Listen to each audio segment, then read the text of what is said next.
अध्याय 31 भाग 2। पेपर इतना बुरा नहीं था, है ना?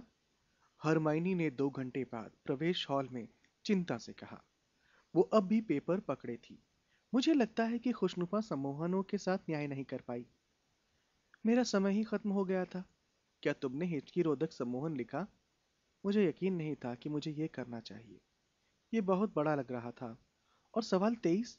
हरमाइनी, रॉन ने सख्ती से कहा, हम ये सजा एक बार पहले भी झेल चुके हैं। हम हर बार परीक्षा दोबारा नहीं देंगे। एक बार करना ही बहुत बुरा होता है।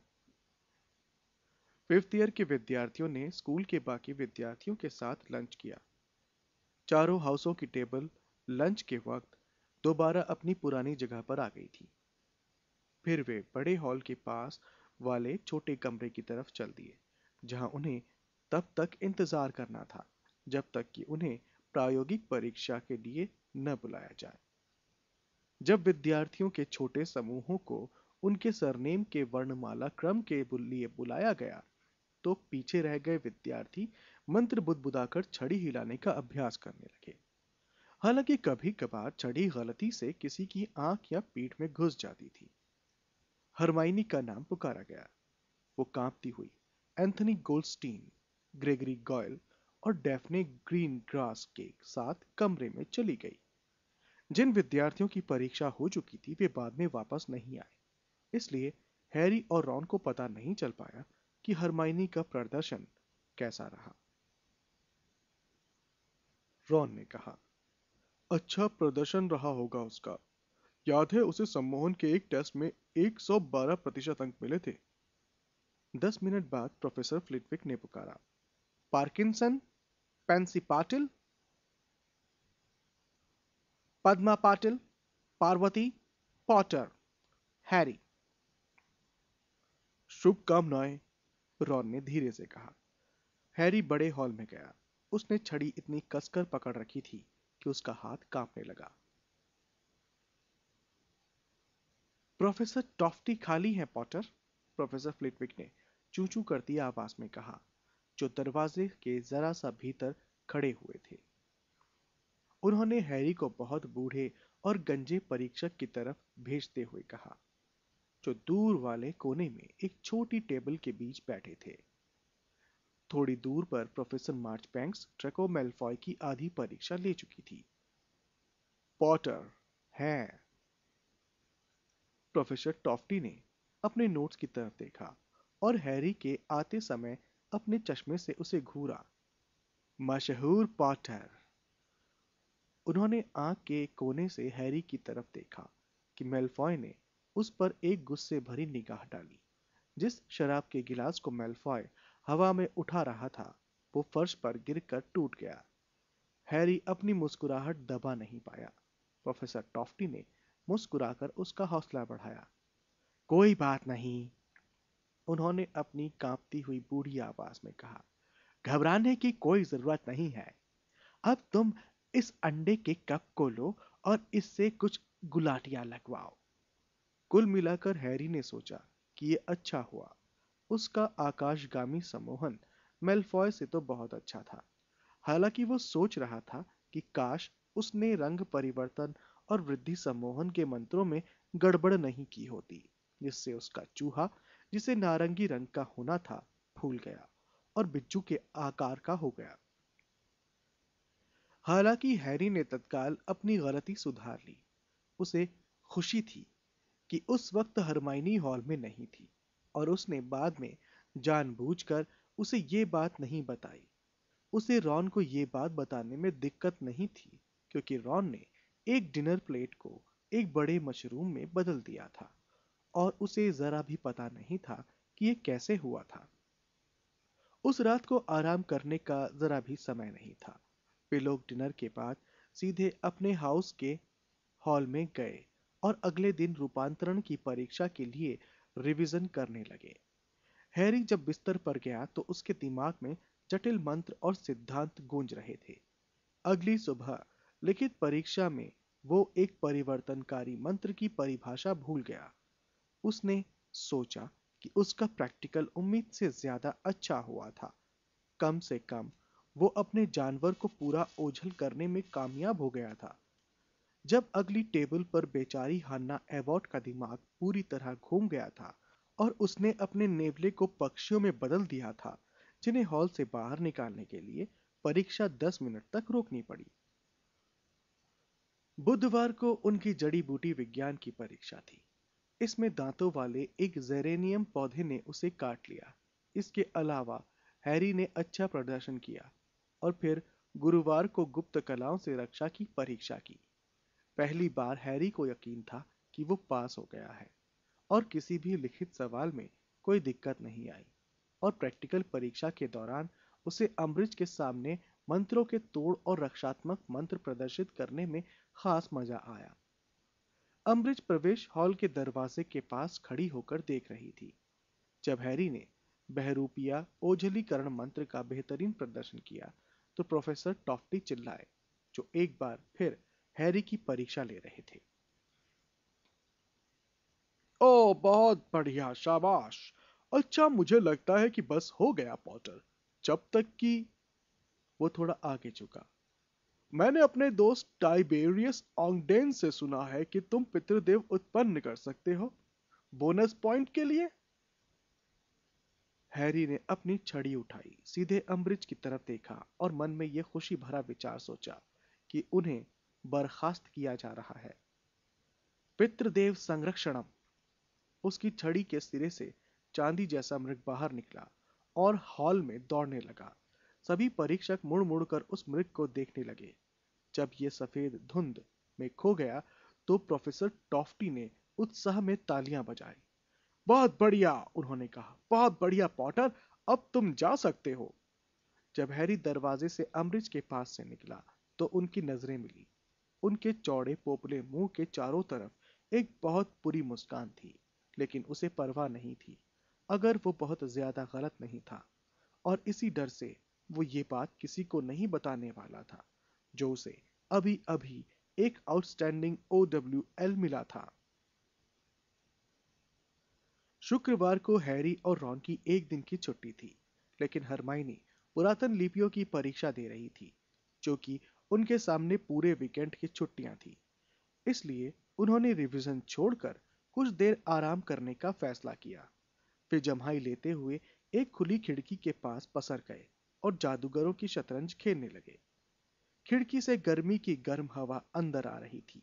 दूरी पर हैरी को हैग्रिड दिखाई दे रहा था, जो जंगल किनारे एक क्लास को पढ़ा रहा था। वो ये अनुमान लगाने की कोशिश कर रहा था कि किन प्राणियों की परीक्षा चल रही होगी। उसने सोचा शायद यूनिकॉर्न होंगे, क्योंकि लड़के थोड़े पीछे खड़े थे।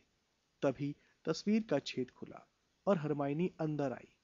वो बहुत बुरे मूड में लग रही थी। परीक्षा कैसी रही? रॉन ने जम्हाई और अंगड़ाई लेते हुए कहा। मैंने अहवास का गलत अनुवाद कर दिया, हरमाइनी गुस्से में बोली। इसका मतलब रक्षा नहीं, साझेदारी होता है। मैंने इसे अहवास से गड़बड़ा दिया। ओ, रॉन ने आलस से कहा। ये तो सिर्फ एक ही गलती है ना? तुम्हें तो फिर भी बहुत अंक मिल गए। चुप रहो, हरमाइनी ने गुस्से से कहा। एक गलती से पास और फेल के बीच अंतर हो सकता है। और इतना ही नहीं, किसी ने अम्बरिज के ऑफिस में एक और स्वर्ण खोजी छोड़ दिया है। मुझे नहीं पता कि उन्होंने इसे नए दरवाजे से भीतर कैसे भेजा, लेकिन जब मैं वहां से निकल रही थी तो अम्बरिज जोर जोर से चिल्ला रही थी। ऐसा लगता था उसने उनका पैर काटने की कोशिश की थी। अच्छा, हैरी और रॉन ने एक साथ कहा। ये अच्छा नहीं है, हरमाइनी ने गर्मी से कहा। भूल गए, वे सोचती हैं कि ये काम हैग्रिड करता है। हम नहीं चाहते कि हैग्रिड को नौकरी से निकाला जाए। हैरी ने खिड़की से बाहर इशारा करते हुए कहा। वो इस समय पढ़ रहा है, वे उसे दोष नहीं दे सकती। ओ हैरी, तुम कितने नादान हो। क्या तुम्हें लगता है कि अमृत सबूत का इंतजार करेंगी? हरमाइनी ने कहा, जो नाराज रहने पर तुली हुई थी। फिर वो अपने पीछे दरवाजा धड़ाम से बंद करती हुई लड़कियों के कमरों की तरफ चली गई। कितने अच्छे स्वभाव की प्यारी लड़की है, रॉन ने धीरे से कहा, और हैरी के एक घोड़े को पीटने के लिए अपने वजीर को आगे बढ़ाया। हरमाइनी का बुरा मूड ज्यादातर वीकेंड तक चला। हालांकि हैरी और रॉन को इसे नजरअंदाज करने में कोई खास दिक्कत नहीं हुई। उन्होंने शनिवार और रविवार का ज्यादातर समय सोमवार को होने वाली काढ़े की परीक्षा के रिवीजन में बिताया।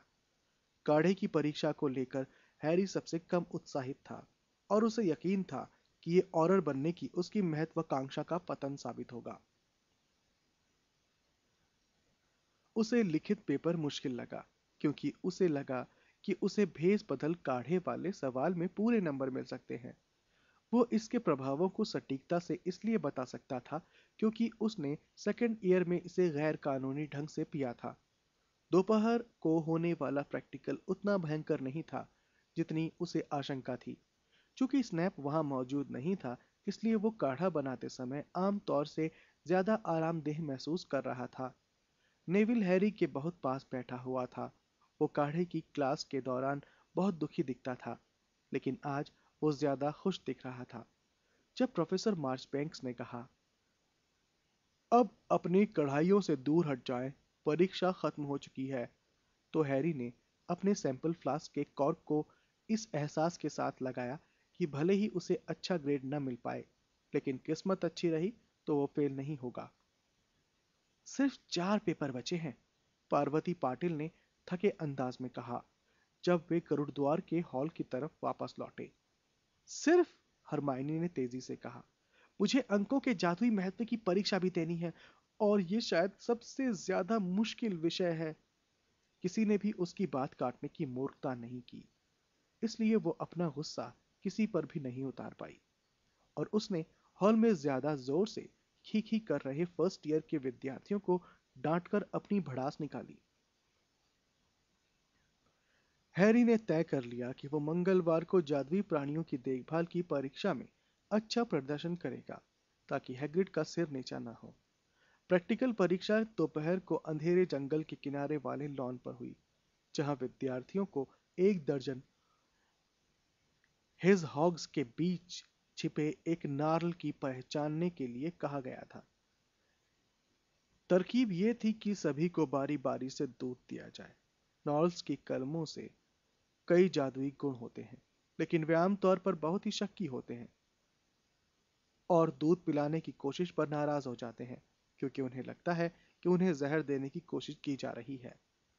फिर उन्हें काशजीव को सही तरीके से संभालने का प्रदर्शन करना था, एक अग्नि करकट को खिलाना था और बिना गंभीर रूप से जले उसकी सफाई करनी थी। इसके अलावा बीमार यूनिकॉर्न को देने के लिए खाने पीने की बहुत सारी चीजों में से ही सही आकार चुनना था।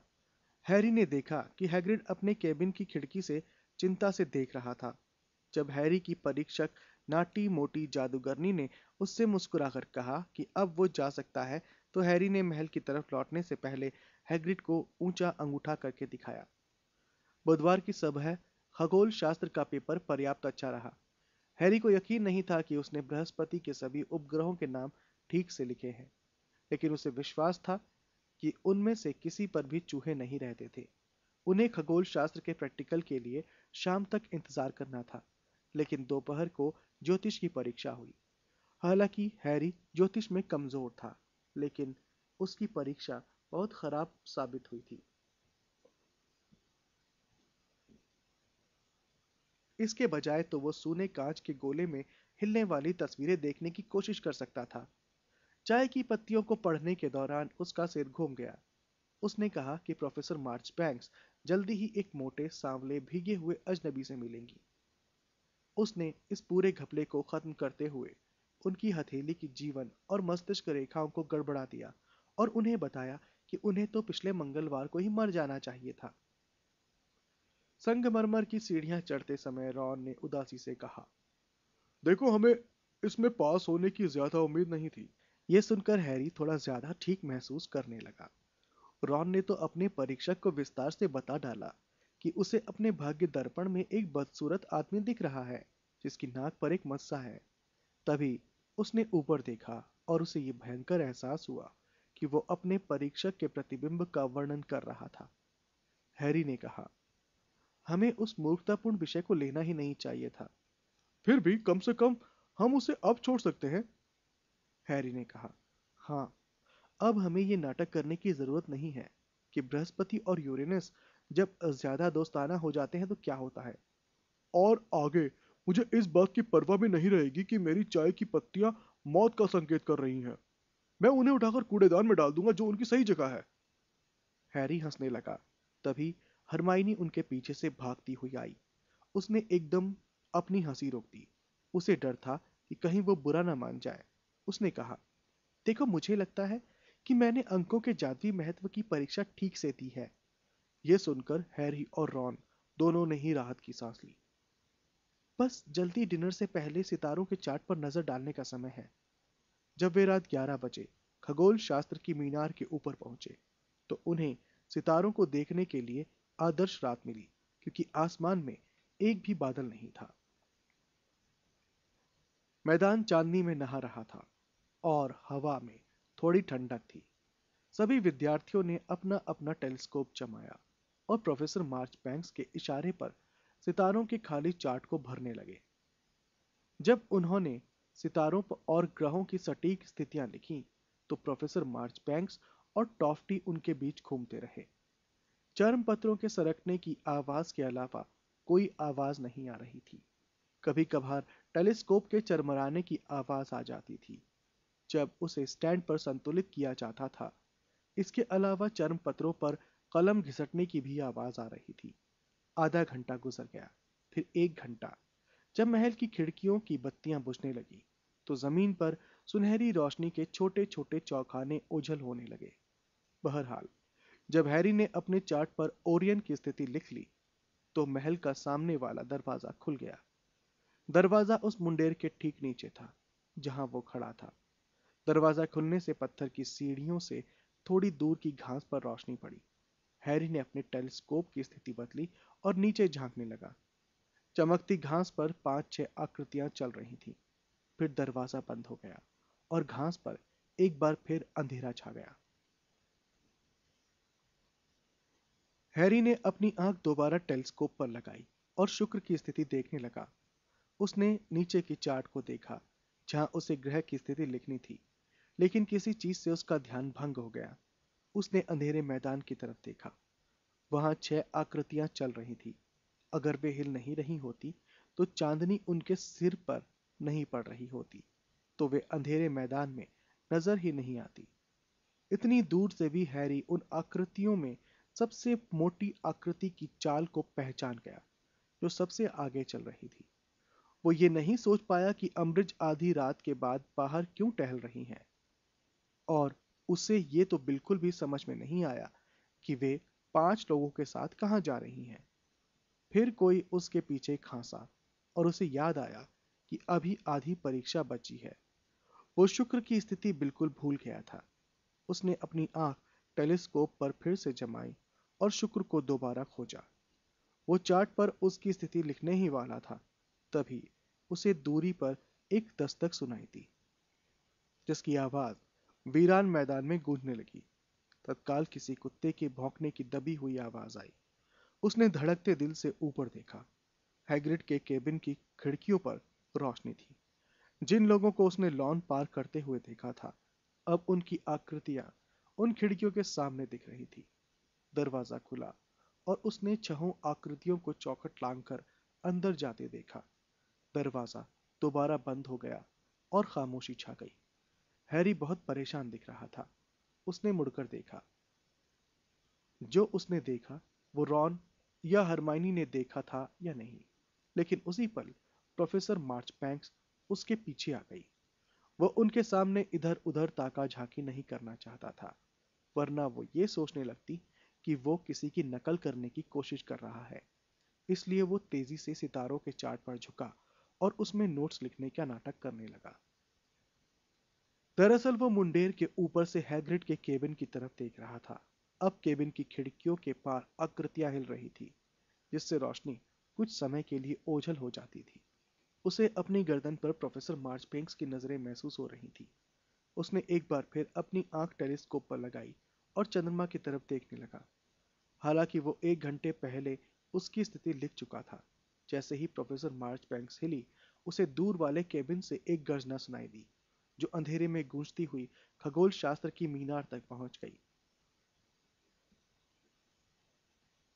हैरी के चारों तरफ के कुछ विद्यार्थी अपने टेलीस्कोप से नजरें हटाकर हैग्रिड के केबिन की तरफ देखने लगे।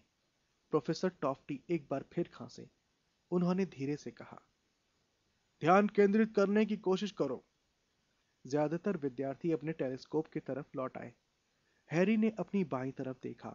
हरमाइनी हैग्रिड के केबिन की तरफ एकटक देख रही थी। प्रोफेसर टॉफ्टी बोले, 20 मिनट बचे हैं।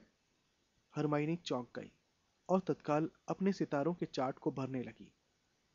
हैरी ने अपने चार्ट की तरफ देखा और उसका ध्यान इस तरफ गया कि उसने शुक्र की जगह पर मंगल लिख दिया था। वो अपनी गलती सुधारने के लिए झुका। तभी मैदान की तरफ एक जोरदार धमाका सुनाई दिया। टेलीस्कोप के सिरे से मुंह टकराने के कारण कई विद्यार्थी आउच चिल्लाए और जल्दी से देखने लगे कि नीचे क्या हो रहा था। हैग्रिड का दरवाजा खुल चुका था और केबिन से बाहर निकलती रोशनी में उन लोगों को यह साफ नजर आ रहा था। विशालकाय हैग्रिड गरज रहा था और अपनी मुट्ठियां लहरा रहा था। उसे 6 लोग घेरे हुए थे और उसकी दिशा में लाल रोशनी फेंककर उसे स्तब्ध करने की कोशिश कर रहे थे। नहीं, हरमाइनी चीखी। ओह, प्रोफेसर टॉफ्टी ने विचलित होते हुए कहा, यह परीक्षा है। लेकिन कोई भी अब अपने सितारों के चार्ट पर ध्यान नहीं दे रहा था। लाल रोशनी की किरण अब भी हैग्रिड के केबिन के आसपास उड़ रही थी, लेकिन वे उससे टकराकर उछल रही थी। वो अब भी तनकर खड़ा था और संघर्ष कर रहा था। चीखें और चिल्लाहटें मैदान में गूंज रही थी। एक आदमी चिल्लाया, समझदारी से काम लो हैग्रिड। हैग्रिड गरजा, समझदारी गई भाड़ में डॉलिश।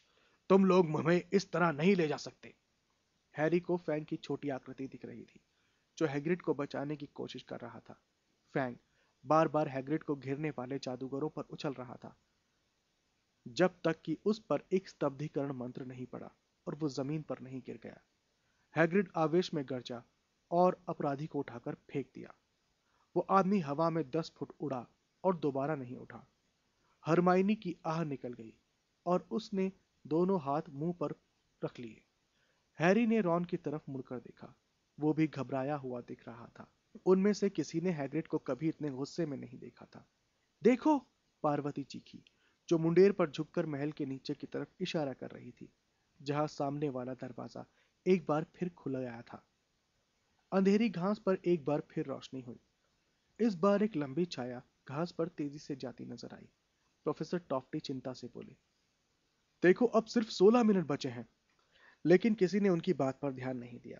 वे तो अब उस आकृति को देख रहे थे जो भागकर हैग्रिड के केबिन के पास हो रहे युद्ध की तरफ जा रही थी।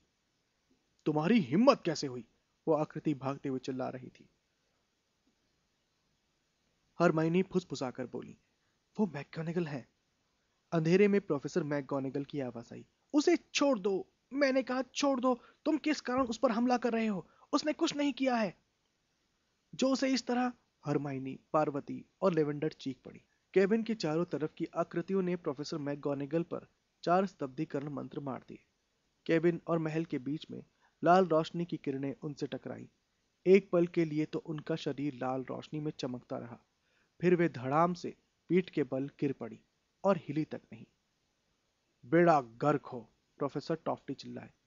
वे भी अब परीक्षा को पूरी तरह से भूल गए थे। चेतावनी तक नहीं दी। बहुत ही बुरा व्यवहार है। कायरो, हैग्रिड गरजा। उसकी आवाज मीनार के ऊपर साफ सुनाई दे रही थी और महल के भीतर कई जगह रोशनी हो गई। डरपोक कहीं के, ये लो, और ये भी। ओह, हैग्रिड ने आह भरते हुए कहा। हैग्रिड ने सबसे करीब के हमलावरों की तरफ 2 विशाल हाथ लहराए। उनके तत्काल गिरने से यह पता चला कि वे बेहोश हो गए हैं। हैरी ने हैग्रिड को झुकते हुए देखा। उसे लगा कि आखिर किसी मंत्र ने उसे स्तब्ध कर दिया था। लेकिन हैग्रिड दोबारा खड़ा हो गया। उसे ऐसा लग रहा था कि उसने अपनी पीठ पर एक बोरा लाद रखा था। फिर हैरी को एहसास हुआ कि उसके कंधे पर फैंग का बेजान शरीर लटका था। उसे पकड़ लो उसे, अमृत चीखी। लेकिन उनका इकलौता बचा सहायक हैग्रिड के करीब जाने की हिम्मत नहीं जुटा पा रहा था। दरअसल वो इतनी तेजी से पीछे हो रहा था कि वो अपने एक बेहोश सहयोगी से टकराकर गिर गया। हैग्रिड मुड़ा और फैंग को पीठ पर लटकाकर तेजी से भागने लगा। अम्बरिज ने उस पर आखिरी स्तब्धीकरण मंत्र मारा, लेकिन उनका निशाना चूक गया और हैग्रिड दूर वाले गेट की तरफ तेजी से भागते हुए अंधेरे में ओझल हो गए। 1 मिनट तक खामोशी छाई रही। सभी मुंह खोलकर मैदान की तरफ देखते रहे। फिर प्रोफेसर टॉफ्टी की धीमी आवाज आई, सब सुन लो, अब 5 मिनट बचे हैं। हालांकि उनका 2/3 चार्ट ही भरा था, लेकिन हैरी बुरी तरह चाहता था कि परीक्षा खत्म हो जाए। जब परीक्षा समाप्त हो गई तो हैरी, रॉन और हरमाइनी टेलीस्कोप उनके होल्डरों में जैसे तैसे रखकर घुमावदार सीढ़ियों की तरफ भागे। कोई भी विद्यार्थी सोने के मूड में नहीं था। सभी रोमांचित होकर देखी हुई घटना के बारे में सीढ़ियों के मुहाने पर जोर जोर से बातें कर रहे थे। घटिया औरत, हरमाइनी ने आह भरी, जो अब इतने गुस्से में थी कि उसके मुंह से शब्द नहीं निकल पा रहे। रात के अंधेरे में हैग्रिड को चोरी से पकड़वाना चाहती थी, अर्नी मैकमिलन ने समझदारी से कहा, जो उनके पास आ गया था। वो स्पष्ट रूप से नहीं चाहती थी कि ट्रिलोनी जैसी घटना दोबारा हो। हैग्रिड ने अच्छा किया है ना, रॉन ने कहा, जो प्रभावित कम, चिंतित ज्यादा लग रहा था। मंत्र उससे टकराकर दूर क्यों छिटक गए? उसके दानव रक्त के कारण ऐसा हुआ होगा, हरमाइनी ने कांपती आवाज में कहा। दानव तो स्तब्ध करना बहुत मुश्किल होता है, वे दैत्यों की तरह होते हैं, सचमुच सख्त। लेकिन बेचारी प्रोफेसर मैकगोनागल, 4 स्तब्धीकरण मंत्र सीधे उनकी छाती पर पड़े। वे बहुत जवान नहीं है ना? भयंकर, भयंकर, अर्नी ने अपना सिर आडंबर में हिलाते हुए कहा। अच्छा, मैं सोने जा रहा हूं, सभी को गुड नाइट। उनके चारों तरफ के विद्यार्थी अब जा रहे थे। वे अब रोमांचित होकर उसी घटना के बारे में बात कर रहे थे जो उन्होंने अभी अभी देखी थी। रॉन ने कहा, कम से कम वे हैग्रिड को अज़्काबान तो नहीं ले जा पाए। मुझे लगता है कि वो डंबलडोर के पास गया होगा, है ना? मुझे भी ऐसा ही लगता है, हरमाइनी ने कहा, जिसकी आंखें आंसुओं के करीब लग रही थी। ओह, बहुत बुरा हुआ। मैं सचमुच सोच रही थी कि डंबलडोर जल्दी ही लौट आए, लेकिन अब तो हैग्रिड भी चला गया। वे लोग गरुड़द्वार के हॉल की तरफ लौटे। वो पूरा भरा था। मैदान में हुए हंगामे के कारण कई विद्यार्थी जाग गए थे और उन्होंने जल्दी से अपने दोस्तों को भी जगा दिया था। सीमस और डीन, हैरी, रॉन और हरमाइनी से पहले ही गरुड़द्वार के हॉल में पहुंच गए थे। वे सभी को बता रहे थे कि उन्होंने खगोल शास्त्र की मीनार के ऊपर से क्या देखा और क्या सुना था। लेकिन हैग्रिड को अब क्यों निकालना? एंजेलिना जॉनसन ने पूछा और अपना सिर हिलाया। ये ट्रिलोनी जैसा नहीं है। वो तो इस साल पहले से ज्यादा अच्छा पढ़ रहा था। अम्बरिज अर्धमानवों से नफरत करती है, हरमाइनी ने कटुता से कहा और एक कुर्सी पर लुढ़क गई। वो हमेशा से हैग्रिड को बाहर निकालना चाहती थी, केटी बेल ने कहा। और वो सोच रही होगी कि हैग्रिड उसके ऑफिस में स्वर्ण खोजी छोड़ रहा था। धत तेरे की, ली जॉर्डन ने अपना मुंह ढकते हुए कहा। उसके ऑफिस में स्वर्ण खोजी तो मैं छोड़ रहा था। फ्रेड और जॉर्ज मुझे 2 स्वर्ण खोजी देकर गए थे। मैं खिड़की से उन्हें ऊपर पहुंचा रहा था। डीन बोला, उसे तो हैग्रिड को निकालने का बहाना चाहिए था। हैग्रिड डंबलडोर के बहुत ज्यादा करीब था। ये सच है, हैरी ने कहा, और वो भी हरमाइनी के पास एक कुर्सी पर लुढ़क गया। लेवेंडर ने आंसू भरते हुए कहा, मैं तो बस यही सोच रही हूँ कि प्रोफेसर मैकगोनागल ठीक हो जाए। कॉलिन क्रीवी बोला, हमने अपने कमरे की खिड़की से देखा था कि कुछ प्रोफेसर उन्हें महल की तरफ ला रहे थे। उनकी हालत बहुत अच्छी नहीं दिख रही थी। एलिसिया स्पिनेट ने दृढ़ता से कहा, मैडम पॉम्फ्री उन्हें ठीक कर देंगी। वे आज तक नाकामयाब नहीं हुई हैं। सुबह लगभग 4 बजे हॉल खाली हुआ। हैरी की आंखों में नींद का नामो निशान नहीं था। हैग्रिड के अंधेरे में भागने का दृश्य उसे सता रहा था। वो अम्बरिज पर इतना गुस्सा था कि ये नहीं सोच रहा था कि इस औरत के लिए कौन सी सजा सबसे बुरी होगी। हालांकि रॉन ने सुझाव दिया कि उसे भूख से तड़प रहे विस्फोटक अग्निडंकों के आगे डाल देना चाहिए। भयंकर प्रतिशोध की कल्पना करते करते वो सो गया। 3 घंटे बाद जब वो जागा तो उसे महसूस हुआ कि उसकी नींद अभी पूरी नहीं हुई थी। उनकी आखिरी परीक्षा जादू का इतिहास थी, जो दोपहर से पहले नहीं होनी थी। हैरी का मन बहुत हुआ कि नाश्ता करने के बाद दोबारा सो जाए, लेकिन वो रिवीजन करना चाहता था। इसलिए वो अपने हाथों में सिर को थामकर हॉल की खिड़की के पास बैठा। जब वो हरमाइनी के दिए 3.5 फुट ऊंचे नोट्स के ढेर पढ़ने लगा तो उसे बहुत कोशिश करनी पड़ी कि उसे नींद ना आ जाए। 5th ईयर के विद्यार्थी 2 बजे हॉल में दाखिल हुए और अपनी जगह पर बैठ गए। परीक्षा के पेपर उनके सामने उल्टे रखे थे। हैरी बहुत बुरी तरह थका हुआ था। वो चाहता था कि ये परीक्षा जल्दी खत्म हो जाए और वो चैन की नींद सो जाए। फिर वो और रॉन क्विडिच पिच पर जाएंगे। वो रॉन की झाड़ू पर उड़ेगा और रिवीजन से मुक्ति का आनंद लेगा। अपने पेपर सीधे कर लो, प्रोफेसर मार्चबैंक्स ने हॉल के सामने से कहा और विशाल घड़ी को चालू कर दिया। तुम लोग शुरू कर सकते हो। हैरी ने पहले सवाल की तरफ घूरा। कुछ सेकंड बाद उसे ध्यान आया कि उसे इसका एक भी शब्द समझ में नहीं आया था। एक ऊंची खिड़की पर एक मधुमक्खी भनभना रही थी। धीरे धीरे काफी कष्ट से वो जवाब लिखने लगा। उसे नाम याद करने में बहुत मुश्किल आ रही थी और वो तारीखें भी गड़बड़ कर रहा था। उसे सवाल नंबर 4 बिल्कुल भी नहीं आया और उसने उसे बिल्कुल ही छोड़ दिया। आपकी राय में क्या छड़ी कानून ने 18वीं सदी के पिशाच विद्रोहों को बेहतर तरीके से नियंत्रित करने में योगदान दिया? उसने सोचा कि अगर उसके पास अंत में समय बचा तो वो इसे कर लेगा। उसने सवाल नंबर 5 करने की कोशिश की। 1749 में गोपनीयता अधिनियम किस तरह तोड़ा गया और इसकी पुनरावृत्ति रोकने के लिए कौन से कदम उठाए गए? उसने जवाब तो लिख लिया, लेकिन उसे लग रहा था कि उसने कई महत्वपूर्ण बिंदु छोड़ दिए थे। उसे ये एहसास था कि इस कहानी में कहीं पर खून पिशाचों का जिक्र भी आया था। उसने आगे की तरफ ऐसे सवाल की तलाश की जिसका वो सही जवाब दे सके। सवाल नंबर 10 को देखकर उसकी आंखें चमक गईं। उन परिस्थितियों का वर्णन करें जिनमें अंतरराष्ट्रीय जादूगर महासंघ की स्थापना हुई और यह स्पष्ट करें कि लेक्टेनस्टीन के जादूगरों ने उसमें शामिल होने से इनकार क्यों किया। मुझे ये आता है, हैरी ने सोचा, हालांकि उसका दिमाग थका हुआ और शिथिल महसूस हो रहा था। उसे हरमाइनी की लिखाई में एक हेडिंग दिखाई दे रहा था, अंतरराष्ट्रीय जादूगर महासंघ की स्थापना।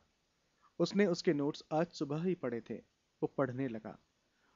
बीच बीच में वो प्रोफेसर मार्चबैंक्स के पास डेस्क पर रखी घड़ी की तरफ देखता जा रहा था। वो पार्वती पाटिल के ठीक पीछे बैठा था, जिसके लंबे काले बाल उसकी कुर्सी के पीठ पर झूल रहे थे। जब वो अपना सिर हिलाती थी तो हैरी की आंखें थोड़ी चौंधिया जाती थी और साफ देखने के लिए उसे अपना सिर थोड़ा सा हिलाना पड़ता था। अंतर्राष्ट्रीय जादूगर महासंघ के पहले प्रमुख पियरे बोनाकोर्ट थे, लेकिन लेक्टेनस्टीन के जादूगर समुदाय ने उनकी नियुक्ति का विरोध किया था, क्योंकि हैरी के चारों तरफ कलमें चर्मपत्रों पर भाग रही थी और चूहों की तरह घिसट रही थी। धूप उसके सिर को गर्म कर रही थी। बोनाकॉर्ट के लेक्टेनस्टीन के जादूगरों को आहत करने के लिए क्या किया था? हैरी को लगा कि इसका दैत्यों से कोई संबंध था। उसने दोबारा पार्वती के सिर के पिछले हिस्से की तरफ सूनेपन से घूरा।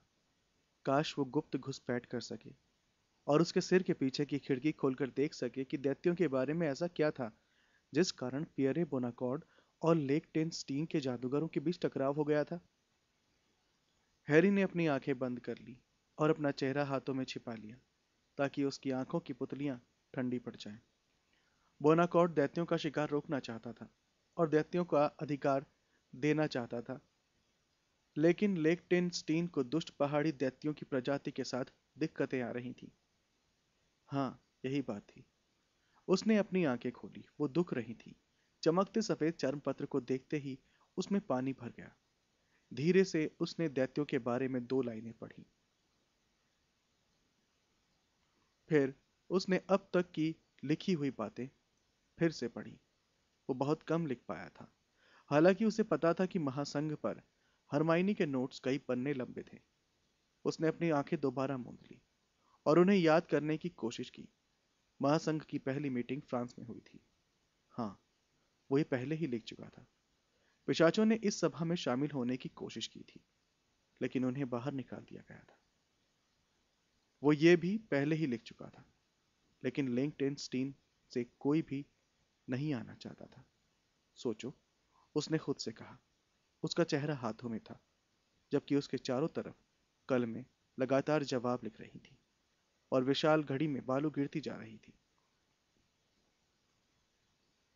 वो एक बार फिर रहस्य विभाग की तरफ जाने वाले ठंडे अंधेरे गलियारे में जा रहा था। वो दृढ़ और पक्के इरादे वाली चाल से जा रहा था। वो बीच बीच में दौड़ भी रहा था और आखिरकार अपनी मंजिल तक पहुंचने के लिए संकल्पवान था। काला दरवाजा हमेशा की तरह उसके लिए खुल गया था। वो एक गोलाकार कमरे में पहुंच गया, जिसमें कई दरवाजे थे। पत्थर के फर्श के पार और दूसरे दरवाजे से दीवारों और फर्श पर रोशनी नाच रही थी और मशीनी आवाज होती रही, लेकिन खोजबीन करने का समय नहीं था। उसे जल्दी थी। वो आखिरी कुछ फुट दौड़कर सीधे तीसरे दरवाजे तक पहुंचा, जो बाकी दरवाजों की तरह खुल गया। एक बार फिर वो चर्च जैसे कमरे में पहुंच गया, जो शेल्फों और कांच के कोलों से भरा हुआ था। उसका दिल अब बहुत तेजी से धड़क रहा था। वो इस बार वहां पहुंचने वाला है। 97 नंबर तक पहुंचकर वो बाईं तरफ मुड़ा और दो कतारों के बीच जल्दी से चला। दूर फर्श पर एक आकृति दिख रही थी, एक काली आकृति फर्श पर किसी घायल जानवर की तरह हिल रही थी। हैरी का पेट डर से, रोमांच से सिकुड़ने लगा।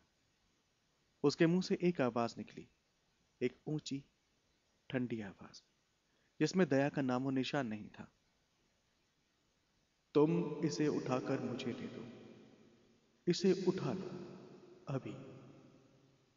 मैं इसे नहीं छू सकता, लेकिन तुम छू सकते हो। फर्श की काली आकृति थोड़ी हिली। हैरी ने देखा कि लंबी उंगलियों वाले उसके सफेद हाथ में एक छड़ी थी। उसने अपनी ऊंची ठंडी आवाज में कहा, पीड़ितो। फर्श वाला आदमी दर्द से चीखने लगा। उसने खड़े होने की कोशिश की, लेकिन गिरकर झटपटाने लगा। हैरी हंसने लगा। उसने अपनी छड़ी उठाई, जिससे शाप उठ गया और आकृति करहाने लगी तथा स्थिर हो गई। लॉर्ड वोल्डेमॉर्ट इंतजार कर रहे हैं। जमीन पर गिरा आदमी धीरे धीरे अपने कांपते हाथों के बल कुछ इंच उठा और अपना सिर हिलाने लगा। उसका चेहरा खून से लथपथ था। वो दर्द के मारे कांप रहा था, लेकिन गुस्से के कारण उसका शरीर सख्त था। सीरियस फुसफुसाया, इससे पहले मैं अपनी जान दे दूंगा। जाहिर है, आखिर मैं तुम्हारी जान ले ही लूंगा।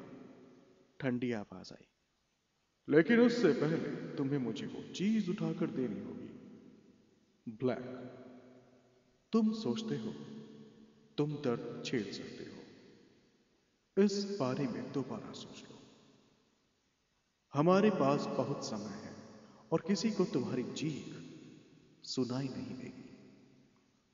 लेकिन जब वोल्डेमॉर्ट ने दोबारा अपनी छड़ी नीचे की, तो कोई चीखा और गर्म डेस्क के पत्थर से ठंडे फर्श पर गिर गया। जमीन से टकराते ही हैरी हड़बड़ाकर जाग गया। हालांकि वो अब भी चीख रहा था।